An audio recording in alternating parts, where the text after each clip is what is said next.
স্যারের 19 তারিখে মারা যাওয়ার পর আজকে রবিবার আমরা একটা শোক মিছিল এবং মৌন মিছিল করার সিদ্ধান্ত নিয়েছিলাম। সেই অনুযায়ী প্রাক্তন বর্তমান ছাত্র এবং অন্যান্য সাংস্কৃতিক সংস্থাগুলো যুক্ত হয়েছিলেন।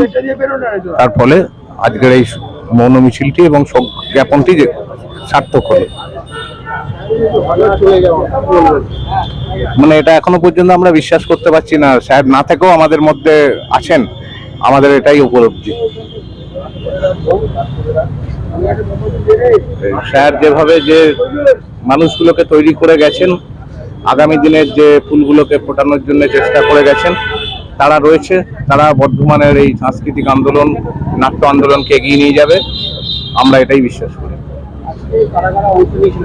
আজকে মূলত উদ্যোগ ছিল চিরন্তনী মিউনিসিপ্যাল স্কুলের প্রাক্তন ছাত্ররা, তার সঙ্গে ইউনিটি অর্থাৎ বর্ধমানের বিভিন্ন স্কুলের যে প্রাক্তনীদের সংগঠন সহ গণতান্ত্রিক লেখক শিল্পী সংঘ এবং অন্যান্য সাংস্কৃতিক সংস্থাগুলি যুক্ত ছিল।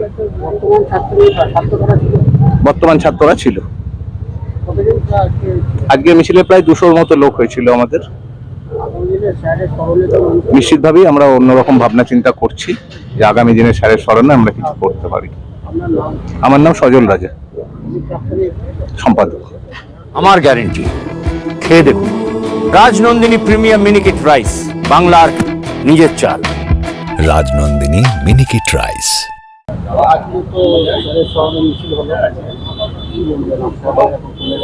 আমাদের কাছে একজন আপনজন হারানোর ব্যথা। উনি শুধু স্কুলের প্রধান শিক্ষক বা ভারপ্রাপ্ত প্রধান শিক্ষক মহাশয় ছিলেন না, উনি ছিলেন আমাদের সমস্ত প্রাক্তনীদের অভিভাবক। উনি চিরন্তনীর সভাপতি ছিলেন। চিরন্তনীর সভাপতি হিসেবে গোটা আমরা যারা স্কুল ছেড়ে চলে গেছি তাদের মধ্যে একটা সেতু বন্ধনের কাজ উনি করতেন। তো তার এই চলে যাওয়া আমাদের কাছে আপনজনের মতনই। অনেক অসমাপ্ত কাজ উনি রেখে গেছেন, তার হেরে যাওয়া কাজকে সমাপ্ত করার মধ্যে দিয়ে তার আদর্শে আমরা প্রতিষ্ঠিত করতে পারবো। আজকে আমরা স্যারের স্মরণে পার্বতী মাঠ থেকে এখান পর্যন্ত একটা পদযাত্রা করলাম। এতে বর্ধমান শহরে যেমন আমাদের প্রাক্তনীরা ছিলেন, পাশাপাশি আমাদের যে প্রাক্তনীদের সমন্বয় ছিল, অন্যান্য স্কুলের প্রাক্তনীরাও এসেছিলেন, অন্যান্য সংস্থার লোকেরাও অংশগ্রহণ করেছিলেন। বলতে পারেন বর্ধমান শহরের সমস্ত নাগরিকরা এই পদযাত্রায় অংশগ্রহণ করবে, ওনার প্রতি শ্রদ্ধা জানানো। আমার নাম ফজলুল হক, আমি কোষাধ্যক্ষ চিরন্তনী, এই স্কুলের প্রাক্তনী। রাই সেরিমোনিয়াল হাউস বর্ধমানের শাঁখারীপুকুর এলাকায় বরফকলের ঠিক বিপরীতে। এখানে মধ্যবিত্ত থেকে শুরু করে সমস্ত মানুষের সাধ্যের মধ্যেই রয়েছে রাই সেরিমোনিয়াল হাউসের সুযোগ সুবিধা। এসি থেকে শুরু করে নন এসি, যেমন চাইবেন তেমনই পাবেন। একেবারে সুসজ্জিত ও পরিষ্কার পরিচ্ছন্ন একটি সুন্দর অনুষ্ঠান বাড়ি। এখানে রয়েছে এসি, নন এসি, নটি রুম, রয়েছে আন্ডারগ্রাউন্ড গাড়ি পার্কিংয়ের সুবিধা। অতএব আপনাদের যে কোনো অনুষ্ঠানের জন্য আজই বুক করে ফেলুন রাই সেরিমোনিয়াল হাউস। মনে রাখবেন, রাই সেরিমোনিয়াল হাউস বর্ধমানের শাঁখারীপুকুর এলাকায় বরফকলের ঠিক বিপরীতে। আমাদের কাছে উনি ছিলেন বটবৃক্ষের মতন, তার ছায়াতেই আমরা ছিলাম।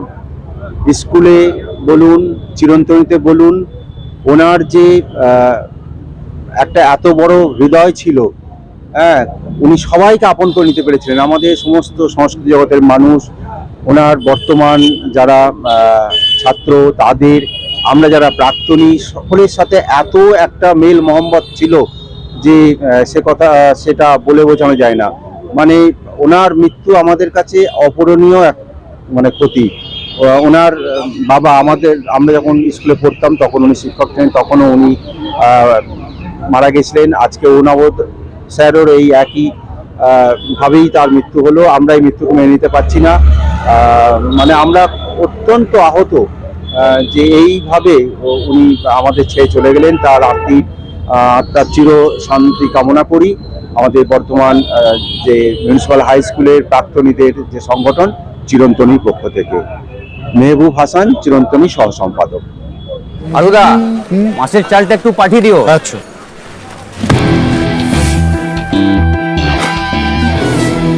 বাঁশকাঠি না মিনিকেট? মিনিকেটই তো নি দাদা, তবে আগের মাসেরটা একদম ভালো ছিল না। আরো? হ্যাঁ দাদা, এ মাসে ওনাকে রাজনন্দিনী প্রিমিয়াম মিনিকিটটা পাঠিয়ে দিবি। ঠিক আছে দাদা। দাদা এটা ভালো হবে তো?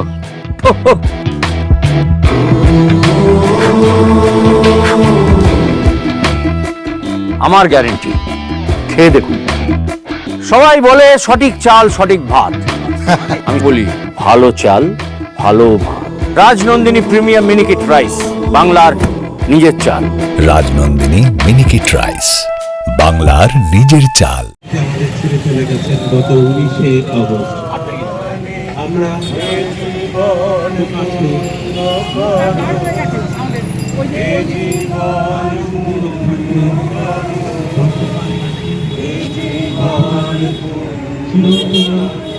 প্রাক্তনীদের সংগঠন এবং সকল বর্তমানবাসী আমরা তার মৌন মিছিলের আয়োজন করেছি। সেই মৌন মিছিল ধীরে ধীরে এগিয়ে চলেছে। সকল